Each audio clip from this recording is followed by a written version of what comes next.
Welcome to the show. This is your host, David Yanez, and you're listening to our webinar on soul ties. God bless you. Thank you for tuning in. I hope that you excuse we're just inside the radio station. This is kind of where we do everything, mixing and doing the show, all that kind of stuff.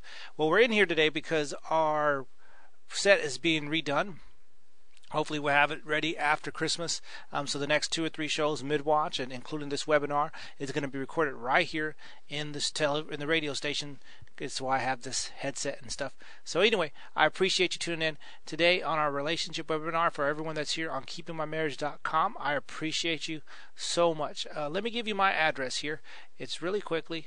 It is Revelation David Yanez Ministries, P.O. Box 5172, Kingwood, Texas 77325. Again, that is P.O. Box 5172, Kingwood, Texas 77325.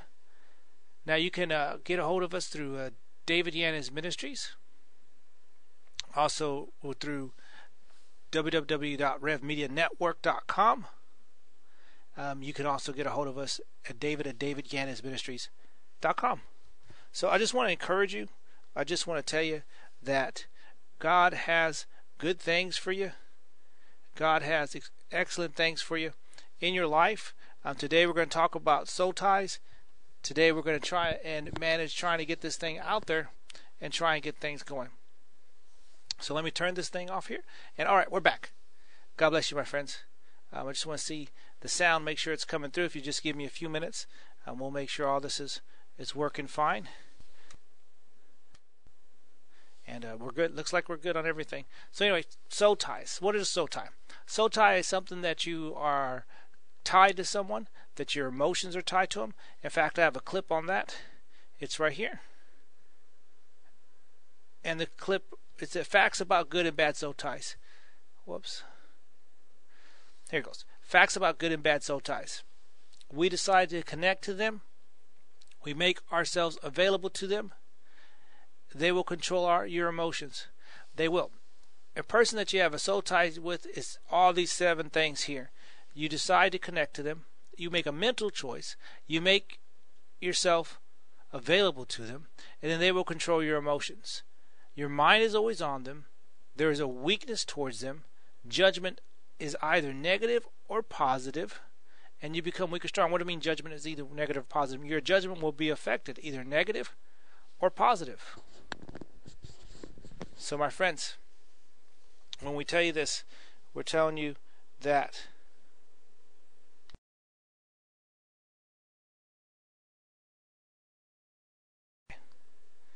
okay, well, we're back. I'm just saying, when you look at this stuff, you're looking at a whole bunch of different things. You're looking at, first of all, you decide to connect with them. You make yourself always available to them, and then they control your emotions. The third thing is that you are, even when you're not with them, your mind is always on them, and they even become a weakness towards you. And either you're either negative or positive with your decisions, and you become weak or strong. Now, what is that saying? That's saying that your life is connected to someone, either good or bad. We all have good or bad soul ties. If you turn with your Bibles with me to 2 Samuel. Let's see, 2 Samuel. Here it goes. 2 Samuel. I think we jumped the gun. There it is. 2 Samuel 13, 1 through 8. 13, 1 through 8. Let's read this. And it came to pass after this that Absalom, the son of David, had a fair sister, whose name was Tamar. And Amnon, the son of David, loved her. And Amnon was so vexed that he fell sick for his sister Tamar, for she was a virgin, and Amnon thought it hard for him to do anything to her. But look at these scriptures that I highlighted. Amnon, the son of David, loved her. And he was so vexed. In other words, he was sick. He was so distressed that he fell sick for his sister. And he feels so sick for her. If we continue to read,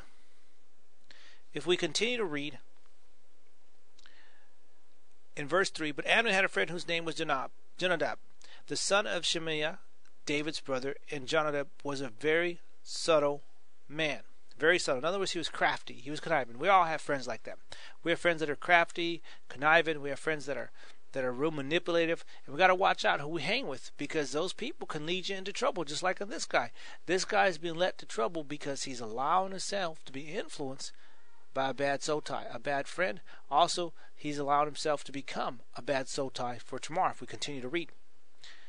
And he said unto him, Why art thou, being the king's son, lean from day to day? Wilt thou not tell me? And Amnon said unto him, I love Tamar, my brother Absalom's sister.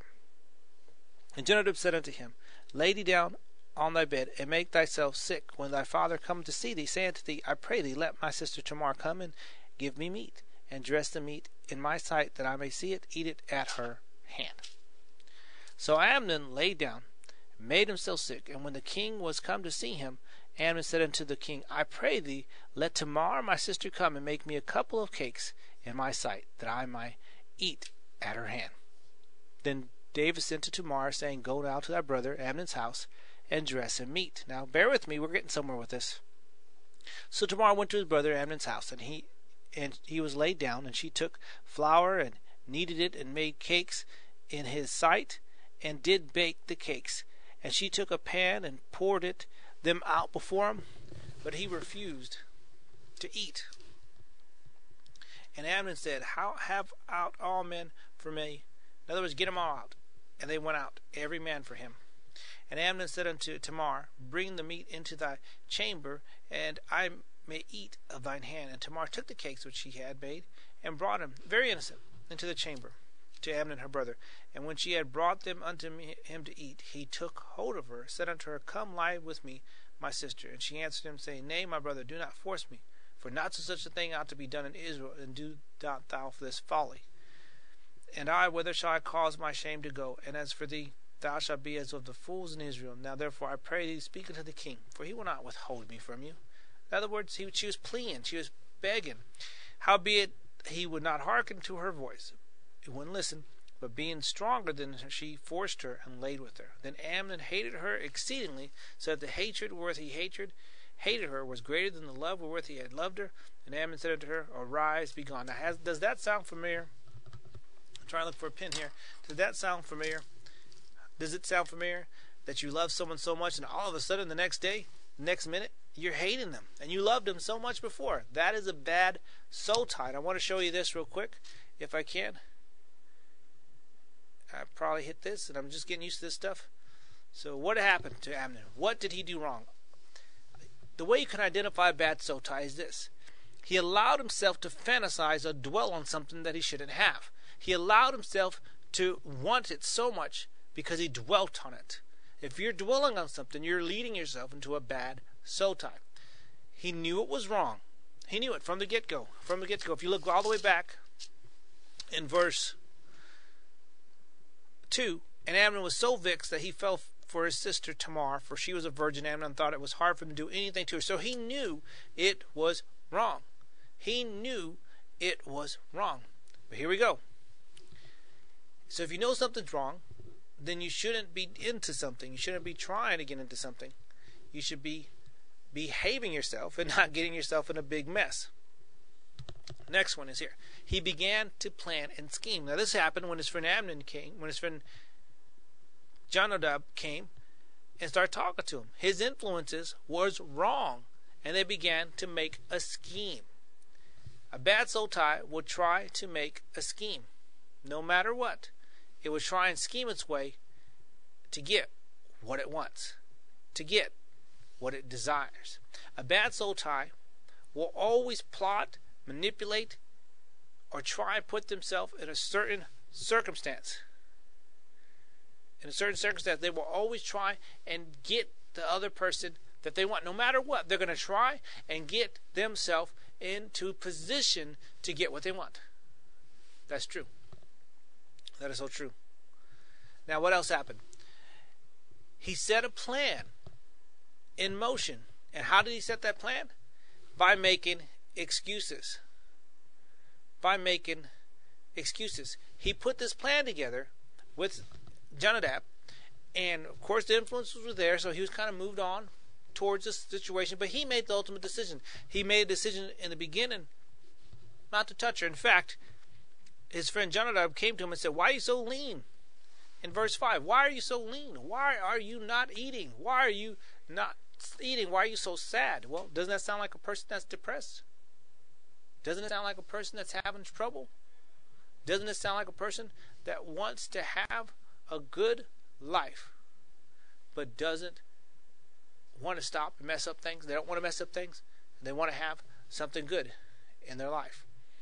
Sounds like he was doing okay until his friend Jonadab started talking to him. Now, let's stop here. Well, let's go back. Let's stop here. And look at this again. If you look at everything, he was making excuses. What was the excuses? He was sick. He wanted her. But his father said that he could not have her. No matter what. He could not. He made excuses to his father about food and about being sick. And he lied and played the play. Played the scheme. Played. But let's go further. Let's go further here. He doesn't listen to reason or plea. And we can find that right there. Doesn't listen to reason. If some of these things are talking to you, I'm telling you why. You're in a situation where you need to get things fixed. And I'm here just to tell you that. And it says it right here. And I, howbeit he will not hearken. He said, how? He said, she answered, nay, my brother, do not force me. I will cause thee for. Let's see, where are we at? We're kind of lost here. Stick with the rev. Okay, here it goes. Now I pray, speak unto the king, for he will not withhold me from thee. So in verse 13 he said, speak. She was pleading to him. She was telling him from verse 12, this should not happen. This should not happen. This is not right. Does that sound familiar? This is not supposed to happen. This is not supposed to look like this. We're not supposed to be doing this. We can't be doing this. Does it sound like something that you've been involved in? I'm telling you, God has a reason for you listening to this show tonight. In verse 13, this young woman pleaded, very innocent, only doing what her brother would need, only doing what her father asked her to do. And in that moment, her life was changed. In that moment, she became a victim of a bad soul tie. His soul tie to this young man, Jonadab, which led him the wrong way, became a bad soul tie for her. That's a bad soul tie. It's a bad influence. We got to watch who we hang out with. We got to watch who we're dealing with as well. Now, he would not listen to pleas. He would not listen to reason. All he would do was get what he wanted. Now, he had no patience. He wouldn't wait. In this plea that she made, he told her to have patience. He told her that he wanted her then. He wouldn't wait. Wouldn't wait 1 minute. He decided he was going after that now. He's going after it now. She said, look, hey, come on, he's the king's son. What would it be given to him as being the king's son? What would it be? What would not be given to him? If he was the king's son, how could it not happen? I mean, he was in command of whatever. King's son got some privileges. So you're telling me that he couldn't say, Dad, can I have it? No, his sin consumed him. His desires consumed him. And it was a train wreck. And I'm going to show you where the train wreck happened. We're going to go over here. And we're going to show you where the train wreck happened. Consequences of a bad soul tie. For him, emotionally, his love turned to hate. We see that in verse 15, that he hated her exceedingly with all the love that he had. Now he had even more hate. It consumed him. The violence came in his life. Violence came in the relationship. Violence came. His own bloodshed. Well, if you remember the story here, at the end of the story, he gets killed by her brother Absalom, kills him with the sword. Now, for her, in a bad soul tie, an innocent person that's in this relationship, that doesn't know this is going to happen, she was put in an awkward situation. Love could have been there, but now it was ruined. In other words, that person could have been hers. Could have been. If he waited, love could have been there. But now it was ruined. Disgrace, shame, and hurt is in the relationship. Now, does that sound familiar? Does that sound familiar, that disgrace, shame, and hurt are in a relationship? I think so. I think a lot of y'all know what I'm talking about. I think so.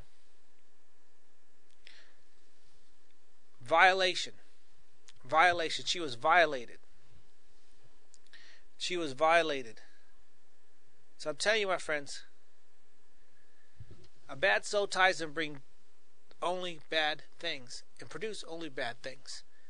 Always going to be hurt, always going to be ashamed of what you're doing, always going to feel hurting, always going to feel violated. It's just not going to feel right on a bad soul tie in a bad relationship. Now let's look at a good relationship.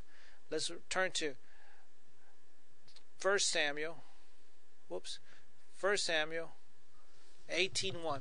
And it came to pass, when he made an end of speaking unto Saul, that the soul of Jonathan was knit with the soul of David. And Jonathan loved him even as his own soul. And Jonathan loved him even as his own soul. Now that, my friend, is an awesome start to a great story of a great friendship. Because there was a time in the Bible that Jonathan was talking to David, and we'll read it right here in verse 4. In verse 3, and then Jonathan and David made a covenant, because he loved him as much as his own soul.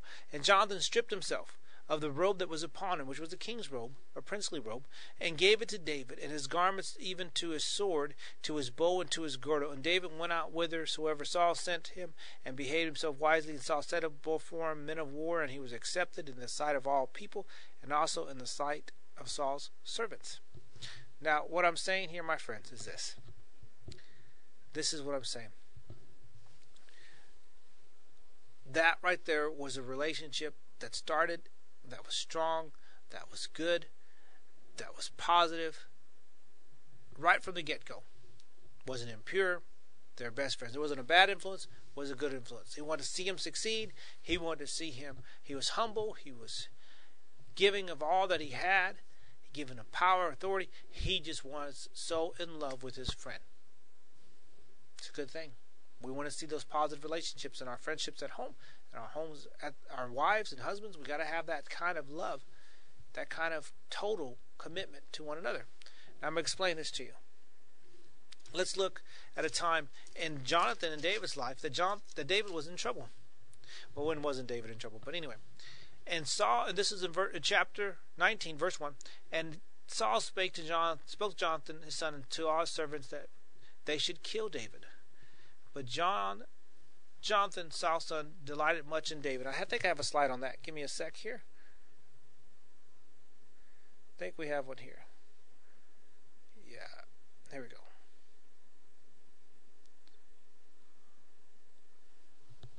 I don't know. Whoa, who's that pretty girl? That is my book that came out.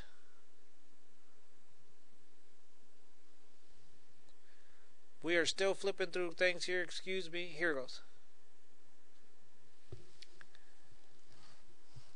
Let's start this over again. 1 Samuel 19:2. But Jonathan, Saul's son, delighted much in David, and Jonathan told David, saying, Saul, my father, seeketh to kill thee. Now therefore I pray thee, take heed to thyself unto the morning, and abide in a secret place, and hide thyself.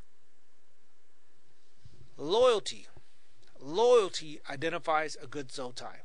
Loyalty. He was loyal to David, even at his own risk and own hurt. Even at his own risk, his own hurt, loyalty was the key. So in a relationship, you want loyalty. In a relationship, you want loyalty. Another thing you're going to want is love. Love. Let's look at 1 Samuel 20. Verse 37. Or verse 17. And Jonathan caused David to swear again, because he loved him, for he loved him as he loved his own soul. There is love and there is loyalty when God is in a relationship. There is love and loyalty between your friends. There is love and loyalty between your husband and wife. There is love and loyalty between each of y'all. When you're married, when you're not married, it doesn't matter. Love and loyalty. I got a few more things and we're almost done tonight. A few more things here. But first of all, before we finish up, let me go and do this real quick.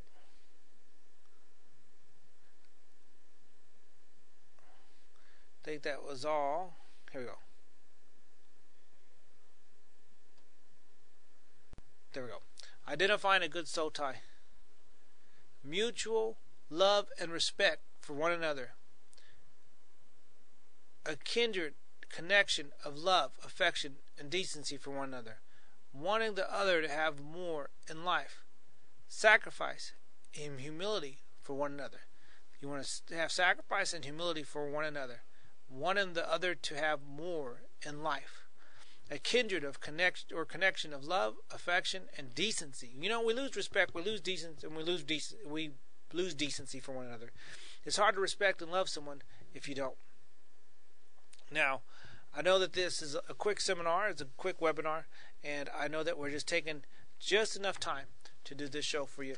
But most of my webinars are only 22 minutes, something like that. But what I want to tell you too is that our next webinar is coming up in January, and I have to get you that date. But I wanted you to look at my book, Almost Out of Grace. Almost Out of Grace is a book that I wrote before we take off here. Okay, I'm just still getting used to the equipment here, so please forgive me if it sounds weird. But Almost Out of Grace is a book that we put together that talks nothing but relationships. Nothing but relationships. And it's a book that talks about the things that are right, the things that are wrong. Sometimes we feel like we've gone beyond what we should be for God, beyond what we should be as far as grace from the Lord. But I want to tell you, my friends, you can never be out of grace. I put Almost Out of Grace as a teaser, and it just really talks about you, me, and being able to stand fast, regardless, that you're able to get up. I know that we may have made a train wreck of most of our relationships. Let me go and get rid of that. But that's my book. You can get it at any of our bookstores. Anywhere books are sold, you can buy that book, Almost Out of Grace. You can buy it right now on the screen. There's I think it's $10 or $12, something like that. But either way, I know that each one of y'all can think that you went too far, and you might have, but God forgives. That you've never gone too far in relationships that God can't help you, and that's what that book's all about, Almost Out of Grace. Now, the next webinar will be on the 21st of January. The 21st of January. The topic is You Can't Conceal It. Let me write that down. The topic is You Can't Conceal It. You can't conceal it. So I'm going to remember the topic. You can't conceal it. That's the next topic on our relationship webinars. And these webinars are put together just to help you and just to bless you. I want to thank you again for tuning in. Again, we'll catch you next time on the next webinar. My name is David Yanez, the Rev. Please listen to my radio show, Midwatch with the Rev, Monday through Friday at 2 o'clock Central Time on RevMediaNetwork.com. Here's our address, and we thank you for being a part of our broadcast today. Remember, the soul ties that are in your relationship, the soul ties that are about you and stuff, that they can be fixed, whether they're good or whether they're bad. God has a plan. Thank you again for listening to our relationship webinar. We'll catch you next time when we have our program again. God bless you.